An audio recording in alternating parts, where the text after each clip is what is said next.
నిజంగా మీకు చిత్తశుద్ధి ఉంటే మంత్రి గారు ఇంకో మాట ఏమన్నాడు, కేసీఆర్ ఒక్క బస్సు కొనలేదు అన్నాడు. మేము ఒక్క బస్సు కొనలేదు కరెక్టే, మీరు కొన్నారా బస్సులు? మీరు ఎప్పుడు మీరు అధికారంలోకి వచ్చింది అన్నాడు, డిసెంబర్ 7వ తారీఖు రోజు అధికారంలోకి వచ్చిండ్రు. అధికారంకి వచ్చినాడు మీరు బస్సులు ఎప్పుడు ఓపెన్ చేసిండ్రు? డిసెంబర్ 7 తారీఖు రోజు మీరు ప్రమాణ స్వీకారం చేస్తే మీరు 20వ తారీఖు రోజు బస్సులను ప్రారంభించిండ్రు. ఈ బస్సులు ఎక్కడి అంటే 17 రోజులల్లా మీరు బస్సులు కొనుకొచ్చుకున్నారా? ఇవి 17 రోజులల్లా మీ బస్సులు కొన్నారా? అంటే సొమ్ము ఒక్కడిది సోకొక్కడిది. కేసీఆర్ గారు సొమ్ము పెట్టి కొంటే గత ప్రభుత్వంది, ఇలా కాంగ్రెస్ పార్టీ సోకు చేసుకున్నది కదా. ఇది మా ప్రభుత్వం హయాంలో కొన్నటువంటి బస్సులను రిబ్బన్ కట్ చేసింది నిజమే. హరీష్ రావు గారు చెప్పిన మాట నిజం, ఇది ఒప్పుకో. బస్సులు మేము కొంటే రిబ్బన్ మీరు కట్ చేసిండ్రు అన్న మాట వాస్తవం. ఇది పొన్నం ప్రభాకర్ గారు చూసుకోండి, కళ్ళు తెరిచి చూసుకోండి. కాంగ్రెస్ పార్టీ నాయకులు మంత్రులు ఏది పడితే అది మాట్లాడకండి. 20 రోజులల్లా బస్సులు కొన్నారని ప్రూవ్ చేసే శక్తి ఉందా? మీ దగ్గర ఆధారాలు ఉన్నాయా? మా బస్సులకు మీరు రిబ్బన్ కట్ చేసింది పక్కనే ఎమ్మడి పాత అయిన గైనే కదా, సత్యనారాయణ అయినే కదా, ఆయన అడిగి చెప్తాడు కదా ఎన్ని బస్సులు కొన్నది గత ప్రభుత్వం. అంటే నోరు ఉంది, అధికారం ఉంది, ఏది పడితే అది మాట్లాడితే కుదురుతుంది అనుకుంటుండ్రేమో మీరు. ఇవన్నీ మీరే కదా, ఇవన్నీ ఉన్నాయి. ఎండి అన్నున్నాడు, ఆయనే మళ్ళీ ఉన్నాడు.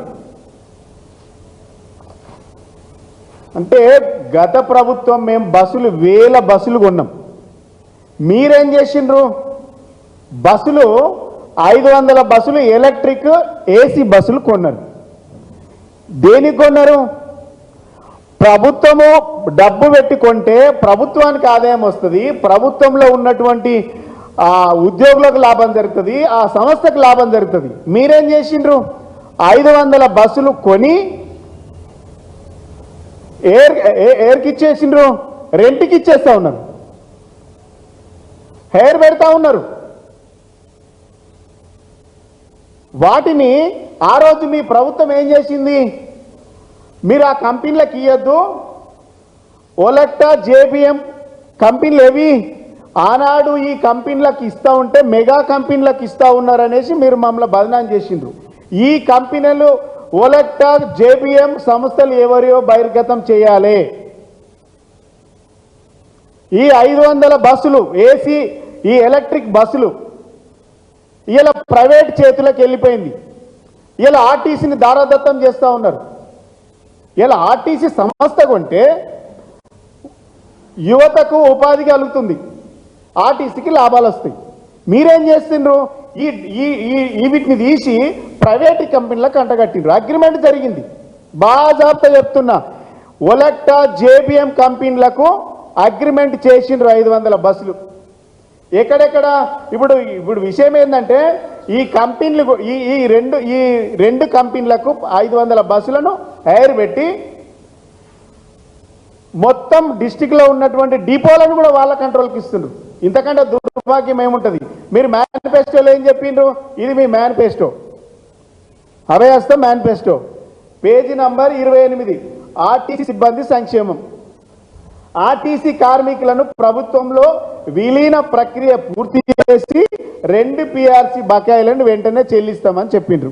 ఇప్పటి వరకు ఒక పిఆర్సీ అని ఇచ్చిండ్రా? మళ్ళీ ఆ సబ్జెక్ట్ మళ్ళీ పోతా. వచ్చే పిఆర్సీ పనిలోకి టీఎస్ఆర్టీసీ కార్మికులను చేర్స్తామన్నారు, చేర్చిండ్రా? అది జరగలేదు. రాష్ట్ర ప్రభుత్వ ఉద్యోగులతో సమానంగా అన్ని వసతులు సదుపాయాలను కల్పిస్తామన్నారు, కల్పించిండ్రా? జీతాలు ఇవ్వలేని పరిస్థితిలో ఉన్నారు. ఆర్టీసీ బస్సులను ఆధునీకరించి విస్తరిస్తాం, అధునాతనమైన సౌకర్యాలతో కొత్త సర్వీసులను ప్రారంభిస్తామన్నాం. ఏం చేసిండ్రు? ఇలా బస్సులను కొన్నారు, ప్రైవేట్ వానికి అగ్రిమెంట్ చేసుకున్నారు. ఆర్టీసీ యూనియన్ పునరుద్ధీకరణ అనుమతిస్తామని చెప్పిండ్రు. ఇచ్చిండ్రా? ఆర్టీసీ యూనియన్లతో మాట్లాడిండ్రా? అసలు వాళ్ళను విలీనం చేస్తా అన్నారు, పునరుద్ధరిస్తా అన్నారు, చేసిండ్రా?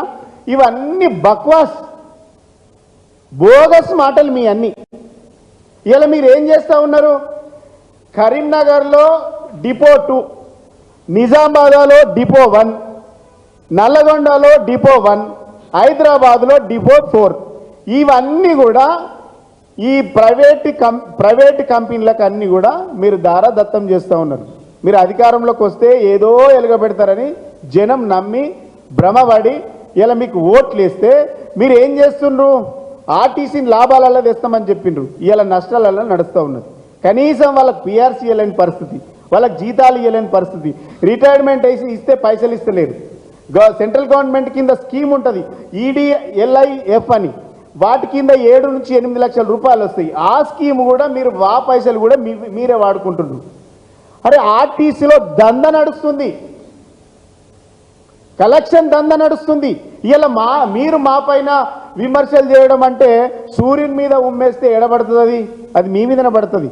మీరు గుర్తుపెట్టుకోండి, నిజాయితీకి మారుపేరుగా మా ప్రభుత్వం నడిచింది. మీకు మీ చేతిలో ప్రభుత్వం ఉంది, మీకు చిత్తశుద్ధి ఉంటే ఎక్కడైనా పెట్టుకోండి కదా.